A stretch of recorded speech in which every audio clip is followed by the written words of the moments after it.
So when you have a basic trinomial, that means you have three terms. You have an x squared, an x, and a plain number, and that equals to 0. You ask yourself two questions. What times what is the last guy? And added together is the middle guy, which is negative 13. Got that? So we have to find how to get 42 by multiplying two numbers together. The first method is like basic. I just go write down all the factors of 42 and I list them. So you've got 1 times 42, negative 1 times negative 42. 2 times 21, negative 2 times negative 21. 3 times 14, negative 3 times negative 14. 4 doesn't go in, 5 doesn't go in. 6 times 7, negative 6 times negative 7, okay? And then you look at them and you say to yourself, which one of these adds up to negative 13? So this very last one is the one. Well, when you have a basic trinomial where the x squared is naked, it doesn't have a number in front of it, you can move in for the kill at this point. And you just put your two parentheses, and you put x, and then those two numbers, minus 6 and x minus 7. And then you do what we were doing the other day. If two numbers multiplied together equals 0, that means that either x minus 6 equals 0 or x minus 7 equals 0. So x equals 6 and x equals 7. So this is the first thing I want, the factoring, and this is the second thing I want, the solution. If you graph that original equation in your y equals screen, where is it going to touch the x-axis? What was the solution? 6. At 6 and? 6. Look, what are the two solutions? 6 and 7. At 6 and 7. So it would hit at 6 and it would hit at 7, okay?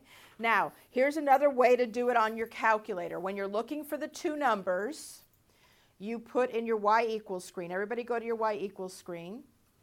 In your first y equals screen, you put the last number over x. So 42 over x. On your second y equals screen, you put negative x plus the middle number. So negative x plus negative 13 or negative x minus 13. So once you put those two things in the calculator, and this is a negative x plus middle number, okay? Once you put those two things in the calculator, first do a little bit of analysis. If multiplied together, it has to be a positive 42. Then the two numbers are either going to be both positive or both negative, correct? That's how you get a positive number. And if added together it has to be a negative number, then they both have to be negative, okay? So everybody hit second window and start at 0. And since they're negative, you're going to put the arrow up and go into negative territory, and you're going to look for two y columns that are the same. Two y columns that are the same. So when you find the two y columns that are the same, you found negative 6 and then negative 7 and negative 7. When you find these the same, these two are the two numbers you're looking for, okay? When you've got hard numbers that you don't know all the factors to, this works on your calculator. You can find those two numbers, okay? You find the two equal in the y column, the two numbers you're looking for are the x and the y numbers, okay? We're going to do that again, so don't worry about it.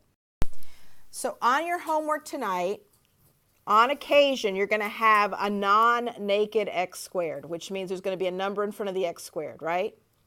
But trust me when I tell you, unless I made a mistake, you will not get any that are not basic trinomials and a combination of a GCF. Remember GCF, where you took out the common factor? So I think I only circled ones where you might have a common factor that you have to pull out, and then you can factor it the old-fashioned way. So in this case, does that 2 go into all those numbers? 10 and 12 and 2? Yes. So you can pull a 2 out, And you have x squared plus 5x plus 6 equals 0, right? And now we proceed to factor this guy just like we did the other guy. And we ask ourselves the same two questions. What times what is 6? And added together is positive 5. Can anybody tell me what that is? So 3 and 2 work because 3 times 2 is 6 and 3 plus 2 is 5. You got it? How to find it?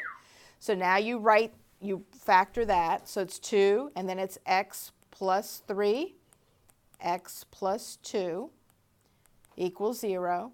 Well, in this case, you make each one of those equal to 0. So x plus 3 equals 0 and x plus 2 equals 0. So x equals negative 3 and x equals negative 2. So that's the final answer, but this is the factoring answer. You're going to need to put two things on your homework again.